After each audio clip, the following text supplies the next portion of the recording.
bà sự đây bằng con to này bà ngày đi fly tới bằng con bà tha fly tới miền bầm pơ đau mà cropแต่នេះដូងបងប្អូនបាទដូងមួយផ្លែនេះបាទវាបែកព្រើយដល់តែ3បងប្អូននេះដើមដល់3 1 2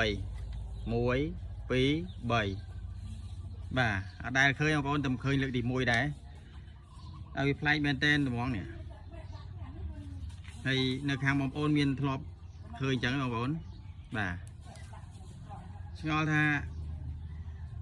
ពីមុនមកឃើញធ្លាប់តែដូងតែមួយហ្នឹងវាចេញដើមមកមានតែមួយទេតែឥឡូវស្រាប់តែឃើញផ្លែកផ្លែកត្រង់ថាវាដូងផ្លែដូងមួយវាចេញបាទដល់ទៅ3ដើមបាទថាស្វាយទៅស្វាយឥឡូវមកឃើញដូងនេះវាចម្លែកមែនទេបងប្អូនបាទហើយនៅខាងបងប្អូនមានណាប្រែកចឹងទេបងប្អូនបាទមានបងប្អូនអាចជួយខមមិនម្នាក់មួយបងប្អូនតែអានេះជាអាម៉េចវិញអត់យល់បាទខ្ញុំអត់យល់ដែរបាទ13